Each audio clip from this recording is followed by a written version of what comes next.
Kia ora koutou, ko Victoria McLennan toka wingawa, and welcome to another interview with one of the prospective board members for the ITP National Board. Today, I'm joined by someone who's a recent immigrant, a recent graduate, and a recent member of ITP, so ticks so many boxes of the diversity of voice that we're definitely looking for. So kia ora, William, and welcome. Kia ora, Vic. It's really nice to be able to have this conversation with you, and I'm really looking forward to giving you a few opinions on the questions you're going to pose to me, and I hope I can do it justice and possibly get members to, see where I'm from and what I'm about, and yeah. Yeah, that's what this is all about, right? So members can get to know you. So that's awesome. Well, the first question is for some people the hardest, but what are you proud of? What am I proud of? I think, being able to keep up with IT. You see, as a Gen X person, I think I had a number of things I had to transition out of. And I'm sure it all might resonate with a number of our members. You see, over the last 20 years, changes in technology have been so drastic. Yeah. And I've had to not just accept system changes and process changes, technological changes, but even the mindset towards changes in the workplace.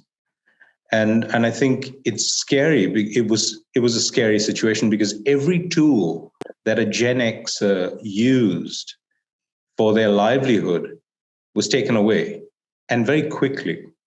I think it was, things like the rotary phone, faxes, VCRs, DVDs, dot matrix printers, and all museum pieces now.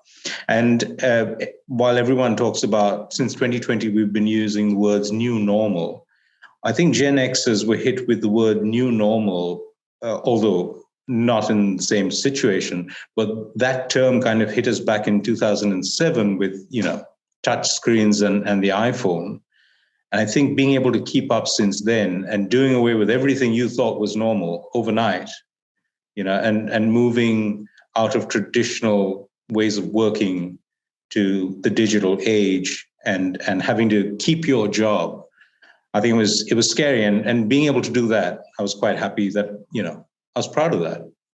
And I think, awesome. And I'm sure I'm not alone. And if there are other members who felt that way or went through that, they should be proud of themselves as well.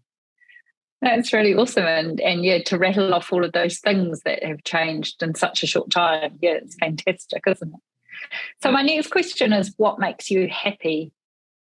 Personally, blues and a good whiskey. But professionally, I think it's my belief in process. I came from a culture where you had to be very, very, very intelligent and good at math and science and so on to be even considered an IT professional. And over the years, I found in the various jobs that I've held, I found myself being pulled into IT-related work and roles. So I relied on processes and process writing and really strong work breakdown structures to kind of give me confidence to keep up and to survive sometimes in very overwhelming situations involving technology and technical projects. And even today, as I'm chatting with you, I'm so in awe of the people, some of our members and their backgrounds, that once again, I might have to rely on processes and my belief in them to be able to do justice to this role, and justice to the members. So, yep, that's what makes me happy. It keeps me calm. Is my processes and a good work breakdown structure. I like that. Well, carrying on from that, in the written questions, we asked you to share how you think ITP can offer the most value to our community. Expanding on this, what do you see as the single most important thing we as ITP need to be focusing on today? I was going through a number of the things that the ITP does, and in the Our Work section, And one of the things, and I think it was something that you said on the webinar, was how do we support local businesses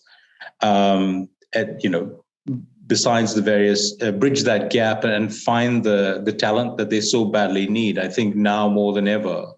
And I think that is something that the ITP can really, could really help with helping small to medium businesses kind of survive. I was thinking maybe a strong shared services network of IT professionals might help. There's a young man by the name of Connor Finlayson. I think he's built something called the Unicorn Factory, and it's a website that supports freelancers that offer mostly web and marketing services. But it's done out of Wellington, and he's really a nice chap, and he's done good things for smaller businesses who want to get a website put up or have some help with Google ads and things like that. You go to this website, you pick a professional, and there's a certain guideline rule book that they follow, and it's really done well. And I think traditionally IT services have always been IT services, if we were to look at it, have always existed within, closed within walls of a tech solution business. And I wonder if the ITP portal can perhaps help connect businesses with professionals in a more user-friendly way. I think that's what we're trying to kind of get, what I'm trying to get at. And if there were small businesses that needed help with technical infrastructure, for instance, would I go to the IT professionals of New Zealand? It seems simple enough. I mean, if I was a small business and I just needed someone to set up, my computers at home or in a small office and really help me out with something, it seems simple enough. Oh, that's something that I should look for on IT professionals of New Zealand. You'd think that if you went to ITP New Zealand, you'd find a professional to come over and help your small business. But can you? So what do we have on there? And because ITP is power packed, it's power packed with good deeds. Do local businesses know that? I think, and I think that's okay. It's a wealth of information. It's a wealth of information and content, and we want to bridge that divide, the digital divide, all of those things, those good things we want to do, but do local businesses who are really struggling at the moment all over New Zealand, do they know that the ITP exists? Nice. And yeah. Nice. Well, my last question, I guess you can expand on that some more, but if you had a bottomless bucket of cash, what would you have ITP investing in to benefit either our members or the wider community or even Aotearoa New Zealand as a whole? Well, even though as a marketing person, and I've worked with marketing technology for a number of years, I'd say invest in building our YouTube channel. Perhaps it's got a few subscribers in the 3 months since the videos have been added, and I'd really like to see it take off.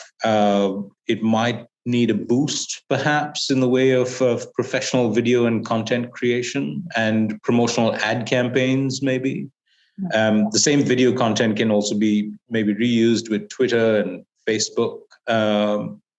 Video is king as far as marketing goes. And unfortunately, IT is still perceived as boring by non-IT professionals. However, nearly all jobs require you to be semi-professional in some kind of technology or some software. So everyone really is in IT, whether they like it or not. And in fact, most marketing managers today are technologists and might not even know it. Every marketing manager job is now advertised as a marketing automation specialist and not a marketing manager. ITP's, as I said, ITP does amazing work and is very active on Facebook and Twitter. And I think we can benefit a lot from an entertained audience. because an entertained audience is an engaged audience, and an engaged audience, can really help us with advocacy, and which is what I think we need, or we could definitely benefit from. So yeah, Nice. the YouTube channel, yeah, and I mean, I've written some stats down. YouTube says that people watch over 1 billion hours of YouTube content, and 85% of people who viewed Facebook videos viewed them without sound. So, we might be able to have some videos there with just, a great, interesting text overlay or something, and that could still work. And perhaps, again, since you're talking about bottomless bucket of cash, we could perhaps use some elegant themes and layouts on the website and make it really cool and snazzy, perhaps. Not very ambitious. I'm not saying we'll going to game up the whole thing, but that's it. So I'll maybe use half the bucket.